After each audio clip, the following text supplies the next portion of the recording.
Hello everyone, welcome back to ninja prep physics. मेरा नाम है कपिल गोयल और RSMS SSB lab assistant physics की जो क्लास है हमारी, उसमें अभी तक हम कर चुके हैं सेमीकंडक्टर इलेक्ट्रॉनिक्स, करंट इलेक्ट्रिसिटी और उसके अलावा थर्मोडायनेमिक्स। आज की क्लास से हम स्टार्ट करने वाले हैं इलेक्ट्रोस्टैटिक्स, और इलेक्ट्रोस्टैटिक्स में सबसे पहले हम सॉल्व करेंगे कूलम्स लॉ को। तो कुछ क्वेश्चंस हैं जो मैं आपके लिए लेके आया हूँ कूलम्स लॉ के।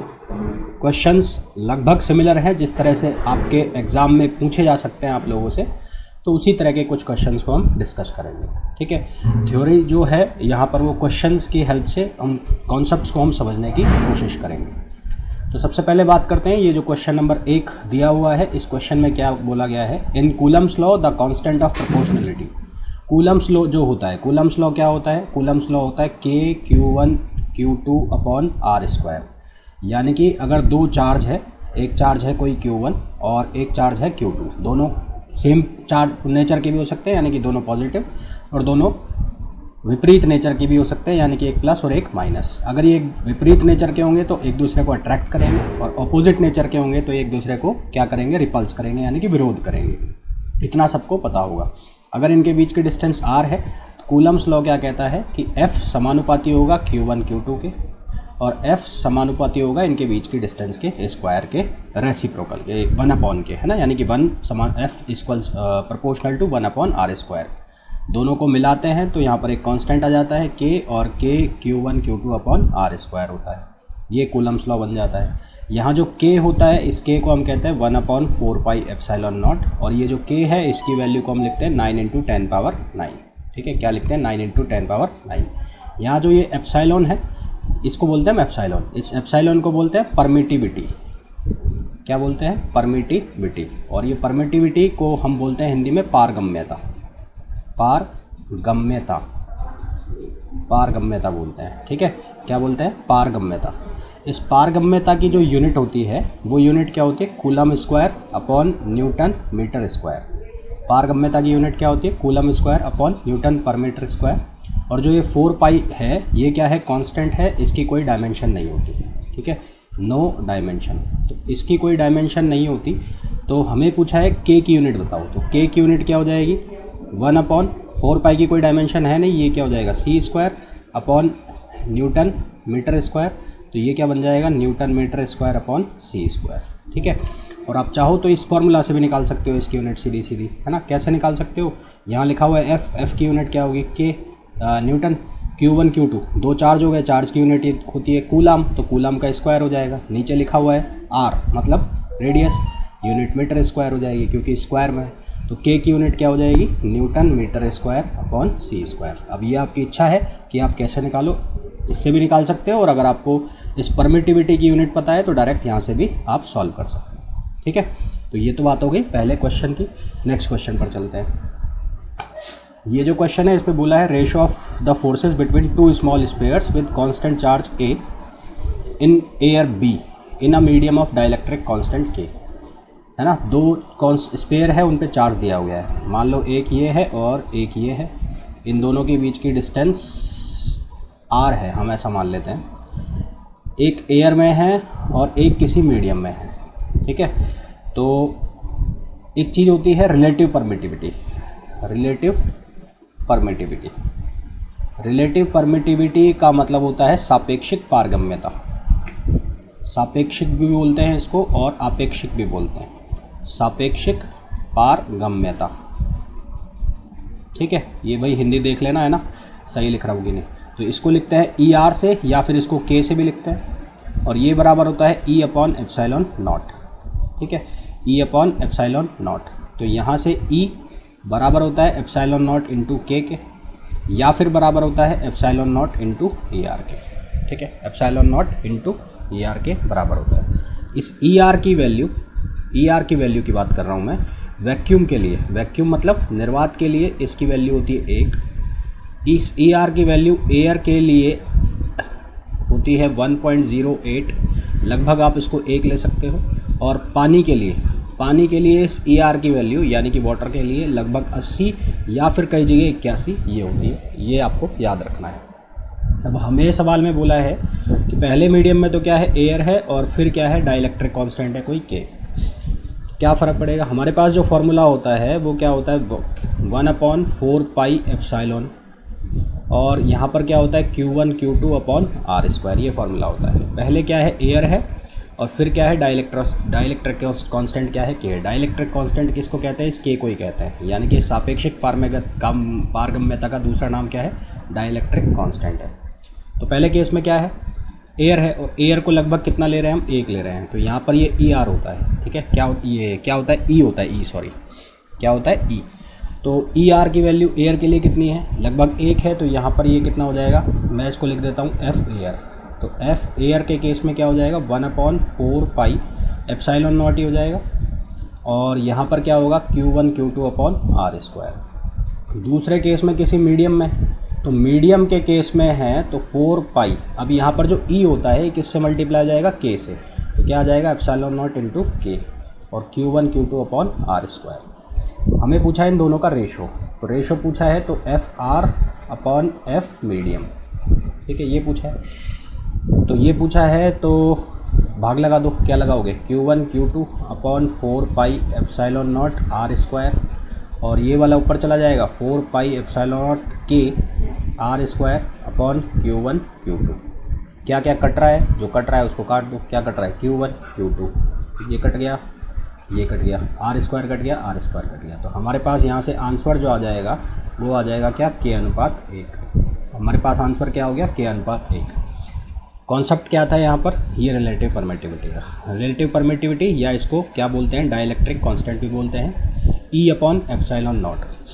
ये जो नीचे फॉर्मूला होता है 1/4πε0 होता है। तो यहाँ से एक चीज़ और पता लग रही है कि यदि फोर्स को किसी डाइलेक्ट्रिक कांस्टेंट के अंदर रख दे, किसी मीडियम के अंदर रख दे, तो वो जो कूलम फोर्स है उसकी वैल्यू क्या होती है, घट जाती है, क्योंकि यहाँ से मेरे को समझ में आ रहा है कि ये किसके समानुपाती है, 1/k के।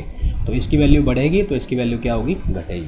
तो कूलम फोर्स की वैल्यू अगर घट जाएगी अगर उसको किसी मीडियम के अंदर रख दिया जाए, ठीक है। तीसरे क्वेश्चन पर चलते हैं। यहाँ पर बोला है 2 charges of equal magnitude and at a distance r exert a force on each other. कोई 2 चार्ज है इक्वल मैग्नीट्यूड के, ये भी Q है और ये भी Q है, दोनों के बीच की डिस्टेंस r है, तो फोर्स कितना हो गया, KQ²/r², इसको लिखा इक्वेशन फर्स्ट। फिर बोला है the charges are halved and the distance between them is doubled, उनके बीच का चार्ज जो है वो आधा कर दिया जाए, यानी कि ये जो हो जाए वो कितना हो जाए Q/2, और ये भी कितना हो जाए Q/2, और उनके बीच की जो डिस्टेंस है वो डबल हो जाए, ठीक है। डबल हो जाए मतलब ये कितनी हो जाए 2r हो जाए, तो इसको लिख दो F1, तो F2 कितना हो जाएगा K, ये हो जाएगा Q/2 × Q/2, और नीचे कितना हो जाएगा 2r का स्क्वायर, तो F2 कितना हो जाएगा KQ²/4, और ये कितना हो जाएगा 4r²। तो यहाँ से बनेगा F2 की जो वैल्यू बनेगी KQ²/16r²। तो इक्वेशन फर्स्ट और सेकंड से, फर्स्ट एंड सेकंड से, तो फर्स्ट एंड सेकंड से क्या दिख रहा है, इसको F1 लिख दूँ, तो F1/F2, F1/F2, तो F1/F2 लिखें तो क्या बनेगा KQ²/r², और यहाँ क्या आएगा 16r² ऊपर पहुँच जाएगा, और ये कितना होगा KQ²। तो ये कटा, ये कटा, ये कटा, ये कटा। हमने पूछा है F2 की वैल्यू क्या होगी, तो F2 कितना हो जाएगा F1/16, और F1 को हम क्या बोल रहे हैं F, तो ये हो जाएगा F/16। तो हमारे पास जो आंसर आ जाएगा वो D आंसर आ जाएगा F/16। नेक्स्ट क्वेश्चन पर चलते हैं। यहाँ पूछा dielectric constant of pure water is 81, तो ये वही कॉन्सेप्ट पर होगा जो मैंने आपको बताया था, K = ε0/ε0। तो डाइलेक्ट्रिक कांस्टेंट की वैल्यू दी है 81, तो यानी कि ये हो गया 81, तो ε0 81 को मल्टीप्लाई कर दोगे 8.85 × 10⁻⁻12, ये वैल्यू होती है किसकी, ε0 की। तो यहाँ इसको सॉल्व करेंगे, तो सॉल्व करने के बाद हमारे पास आंसर आएगा 7.17 × 10⁻−10 MKS यूनिट, ठीक है। कौन सी यूनिट्स रहेगी, MKS, तो ऑप्शन फर्स्ट इसके लिए करेक्ट आंसर होगा। फिर नेक्स्ट क्वेश्चन में बोला है +2 and +6 2 charges are repelling each other. 2 charge है, एक है +2 का और एक है +6 का। इनके बीच में जो फोर्स लग रहा है, मान लो डिस्टेंस r है और फोर्स लग रहा है, रिपेल कर रहे हैं, यानी कि जो फोर्स है वो कितने का लग रहा है, 12 न्यूटन का लग रहा है। कितने का लग रहा है, 12 न्यूटन का लग रहा है। If each charge is given 2 coulomb charge, यदि 2 कूलम चार्ज इसको दे दिया जाए, ठीक है, then the value of negative है, ये यहाँ पर नेगेटिव है, -2 कूलम चार्ज दे दिया जाए तो value of the force will B, देखो तो इसको +2 को -2 देंगे और इस +6 को भी कितना देंगे, -2 देंगे। तो यहाँ पर जो नेट चार्ज बचेगा यहाँ आएगा 0 और यहाँ कितना आएगा 4। तो फोर्स क्या होता है Q1 Q2 अपॉन R²। तो यहाँ पर K, एक चार्ज 0 हो गया तो अब 0 हो गया, तो यानी कि फोर्स की वैल्यू भी क्या हो जाएगी 0। तो हमारे पास जो आंसर आ जाएगा वो कितना आ जाएगा D, यानी कि 0। नेक्स्ट क्वेश्चन पर चलते हैं। इस क्वेश्चन में बोला है force F acts between sodium and chlorine ions of salts when put 1 centimetre apart in air. कितने सेंटीमीटर पर है, 1 सेंटीमीटर पर है। किस किस के आयन है, सोडियम और क्लोरीन। तो ये Na+ और ये क्लोरीन, ये Cl हो गया। The permittivity of air and dielectric constant, ये वैल्यू दे रखी है ε0 एंड K, ठीक है। When a piece of salt is put in water, electric force acting between sodium and chlorine ion 1 centimetre apart is. हम ये जानते हैं कि जो फोर्स है वो अगर किसी मीडियम के अंदर है तो वो वैल्यू क्या लिखते हैं, 4πε0 K Q1 Q2 upon R²। तो यहाँ से हमें दिख रहा है F समानुपाती है किसके, 1/K के। तो फॉर एयर K की वैल्यू क्या होती है, 1 होती है, ठीक है। मान लेते हैं कि जब इसको पानी में डाला जाता है तो फोर्स की वैल्यू हो जाती है F'। Let force will be F'। Force की वैल्यू कितनी हो जाती है, F'। तो F' हो जाती है तो फिर फोर्स की वैल्यू क्या हो जाएगी, F' समानुपाती होगा किसके, 1/K की। इसको लिख दिया 1 सेकेंड। डिस्टेंस वगैरह सेम ही है, तो from first and second F'/F बराबर कितना होगा, 1/K। तो यहाँ से F' बराबर कितना हो जाएगा, F/K। तो ये हो गया हमारा ऑप्शन ए, यानी कि जो F/K है वो राइट आंसर होगा। नेक्स्ट क्वेश्चन पर चलते हैं। यहाँ हमें बोला है 2 point charges placed, 2 point charge है जिनको प्लेस किया जाता है, 2 पॉइंट चार्ज है जिनको प्लेस किया जाता है certain distance r in air exert force, ये है। मान लेते हैं डिस्टेंस कितनी है, r है, ठीक है। ये q है और ये भी q है, ये q1 मान लो, ये q2 मान लो। Then the distance r at which these charges will exert same force in medium of dielectric constant K। ये पहले एयर में है। अब ये क्या करा, इन जो फोर्सेज हैं दोनों, इनको जो चार्जेस हैं इनको किसी मीडियम में डाल दिया गया और मान लेते हैं इनकी डिस्टेंस हो जाती है r'। मीडियम का डाइलेक्ट्रिक कांस्टेंट है K। तो यहाँ पर जो फोर्स था वो कितना था, 1/4πε0 Q1 Q2 upon R²।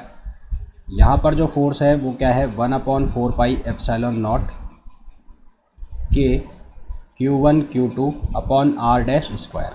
Question में गिवन है कि फोर्स की वैल्यू दोनों केसेस में क्या है, सेम है।